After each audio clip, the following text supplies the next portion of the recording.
Oh, kawan tam doaka. Si ndio kawan tam.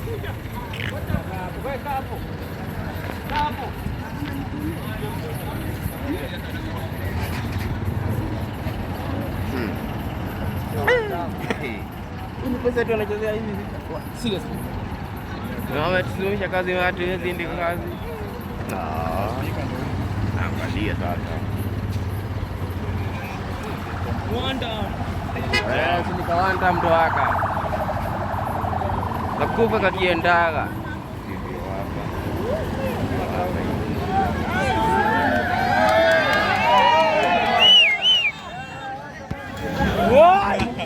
Ani alikuwa hata wewe ndio unatembea.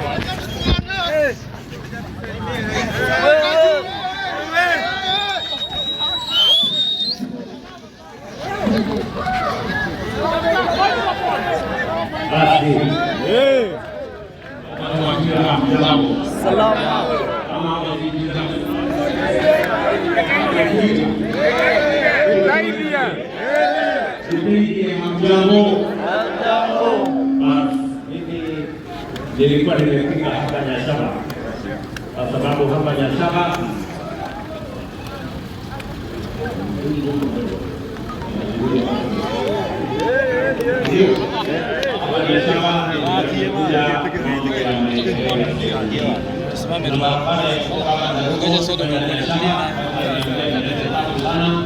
sasa tunaanzisha kujenga lami hapo ili watu wa Nyashaba waweze kufika na maana ya nyumbani sawa sawa. Hapa vile vile tumekuja kujenga hospitali.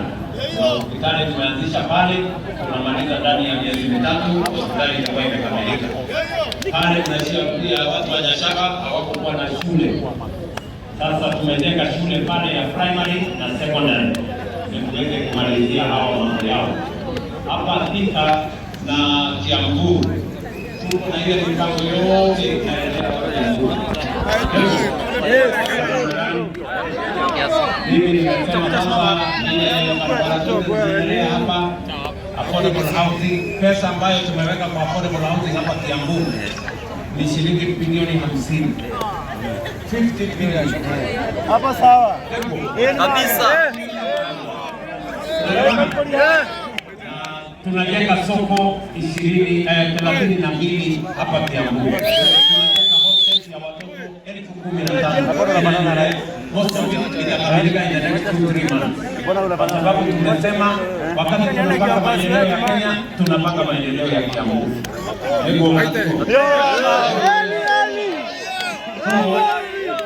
Mimi naenda saa hizi mpango ya affordable housing hapa Kiambu, na pia nimesema vile tulijenga stadium kule Kiambu, pia nimeweka milioni 900 kuanzisha. Leo naenda kuanzisha stadium ya Thika 900 milioni. Vijana wa hapa wajipange na mambo yao ya maendeleo kabisa.